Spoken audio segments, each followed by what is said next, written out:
Hello. So I decided to make another video.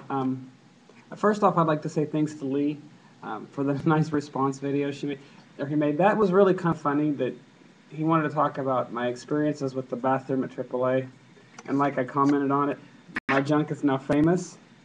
Um, it was kind of funny, and I know the person he's talking about because that person actually did come to me when the whole bathroom thing started about which bathroom I was going to use at work, and the fact that she was afraid that I was going to rape her was, I mean, monumentous in its humor. Obviously, she doesn't understand, and I guess her religion was a little bit too strong for her. But you know what? It's part of life. Not everybody's going to understand, and so what if they do or they don't? That's not our problem. Um, so I was asked to talk about how I came out to everybody. I'm not going to lie and say the same thing a lot of people say. Um, it kind of goes down to the point that ever since I was as young as I can remember, I saw pictures of my mother, and I was always. Well, you have to understand the guys in my family are all about 6'5", 400 pounds, and then here I was graduating high school at 6'1", 110 pounds.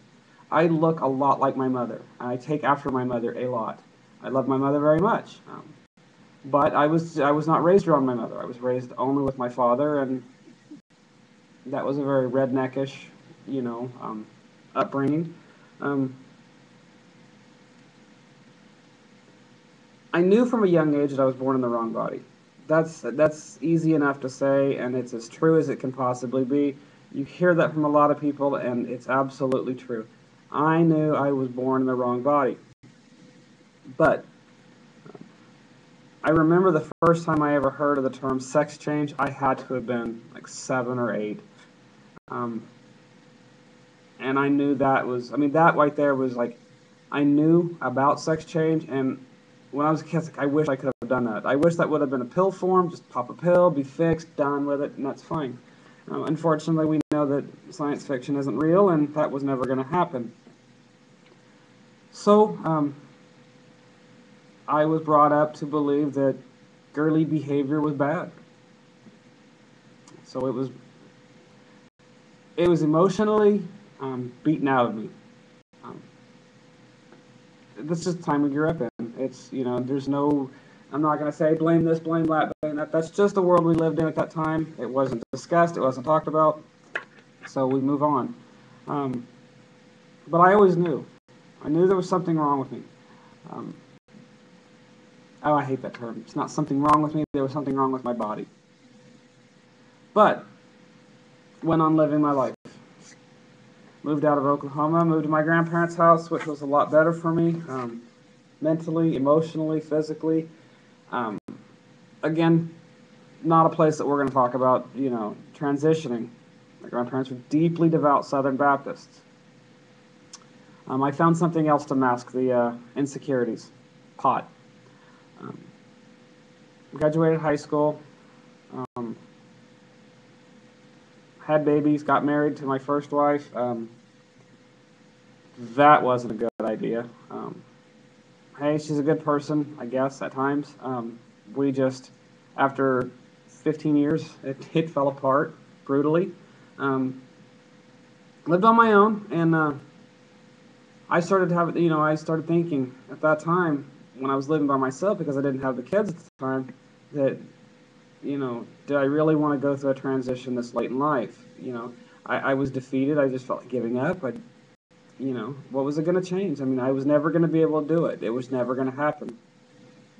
Um, at the time, I was seeing who is now my wife, Paula. Love you. Um, and I don't remember. I know that the boys were kind of catching on when they moved back in that I was thinking about this because they were. I'm not smart with computers, so my search history is always visible. And I had posted something on Facebook at the time, and I said I think I have GID. Um, but that was my way of trying to get people to understand what I was thinking, because I'm a very private person, and oh, I was the asshole of assholes. I kept to myself like nobody's business. I drove a tow truck, for Christ's sake. I mean, that's the most, male-centric, ego-driven job you could possibly imagine. dealing with a whole bunch of idiots. But I liked the job because I liked helping people, and plus it was fun because everybody said, you can't do it, you're too small, you're too frail, you'll never do it. So I was really good at it. Um, the boys kind of figured out where I was going, but they didn't understand. They just knew that, what's GID? And I would tell them, I would make up something like, gastrointestinal disorder, just to throw them off the, I told you I'm not very smart. I was just trying to throw them off the trail. Then one day I was sitting in my truck and I was talking to my Paula. And me and Paula have been on and off again, and we fought like crazy because we lived 169 miles apart. And when you're not with someone, your mind kind of says there's a halfway point, so you're a little bit easier to be mean, because you're like, I don't have to put up with it. They can just stop talking, so big deal. It's 170 miles away. It's not like when someone lives in the same city as you have to work things out. So I sent her a text message one day, and she'll tell you the text message is famous, because I simply asked her.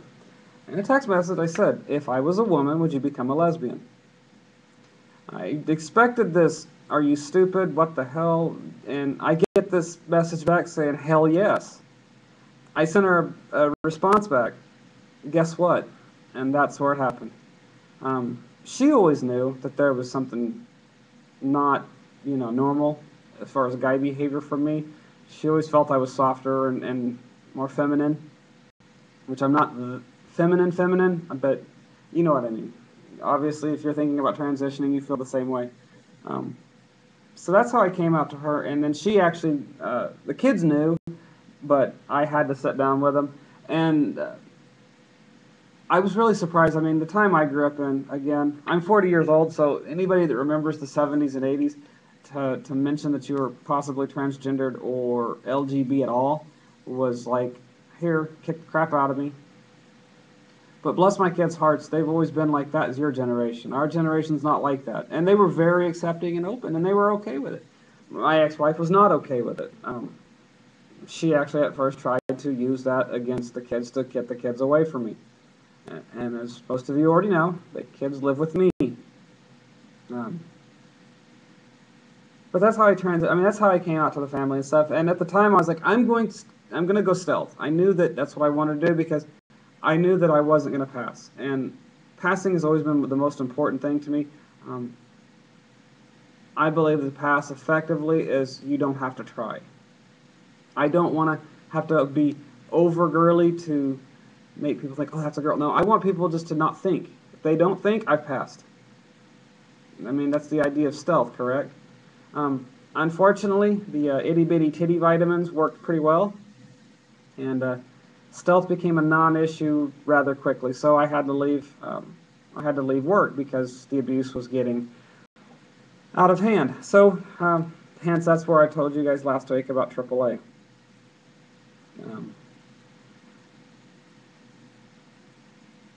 I also got asked to talk about sexuality. I really don't like to talk about sexuality much because sexuality has absolutely zero to do with transitioning and transgender issues. By its nature itself, sexuality is about sex. Transitioning is about gender identity. It's not the same thing, not even close. And I'm really tired of people using that as an excuse to objectify or sexify things. But I have been told, and I have heard this quite a few times, that people that say, well, since I've taken estrogen, I've become more interested in men. And I'm saying horseshit right here and right now. That pill does not make you change your sexuality. There is no gay pill or your ungay pill. And I'm not ever going to open that Pandora's box and say that's going to happen. To those that say the estrogen made me change to where I'm interested in guys now, if you were interested in women before, no. You were bisexual at best, and you decided to explore those feelings, and you're letting those feelings out, which is normal and which is you should do. But please don't ever think that estrogen is going to make you change sexuality or orientation. You're going to be the orientation that you were supposed to be. Okay? Nobody can change to be a different, orientation. You're born that way. And I'd like to hear anybody debate that with me, because I won't listen. It's just, I find it absurd to even go there. No pill's going to change your orientation. So that's really all I want to. That's all I want to say about sexuality, because it has nothing to do with, you know, the whole transgender thing, and I prefer to stay, you know, keep it out of there. Um, we've got enough on our plate to deal with, and then have it explain that. Um, so I've rambled on enough about that. I like doing these, and I just want to talk about Lee's video. And if you didn't get a chance to watch it, please watch it. Look on my friends list for Wesley and Theory. Wesley's the dude, and I'm really going to try to talk the dude into doing these videos with me, side by side. I think that would be an interesting concept. Trans guy, trans girl, kind of discussing things. I think both sides of the fence should be discussed, because honestly, we're all a little biased on our own end, so I don't know much about the trans guy issues. I know a few trans guys, and I think, you know, as people, they are the most awesome, and I think they make the best guys. Natural guys just kind of annoy the crap out of me. Trans guys just get it, and that's what I'm talking about. The whole settling into your new gender role with class and dignity, just being yourself. Trans guys do that. It's so cool to watch, and it's like something I try to emulate. On the other aspect, I just try to be myself, and there's no reason to try to act. And as you can tell, I've been transitioning since 2009. My voice is not going to change. Well, I'm not even worried about it. Um, on the phone, I sound feminine. I sound like a lady, and that's what I do for a living. I talk on the phone, so I'm okay with it. Most times people say the only thing that gives away are tattoos. Well, we'll fix that when I get more. Um, I want to thank you guys for listening. Again, if you have anything that you'd like me to talk about or any questions or comments, please do. And if I've offended anybody, I'm sorry, but that is what it is. It's just the way I feel about things, and I'm not going to apologize for it. I'm just going to keep it as real as I can to myself. I'm not trying to make anybody mad or elicit, you know, angry debate.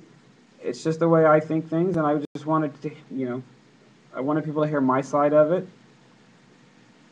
Again, just be yourself. You know, it's your life. You've chosen to make that transition and make that change because you want to take control of your life. So take control of your life. Don't give up control to other people or to stereotypes. You know, that pill's not going to change who you are. Okay, it's going to change the outward appearance only. You're going to continue to be the same person you've always been. Hopefully, you'll be happier. That's the most important thing, is to be yourself. People will respect that more, okay?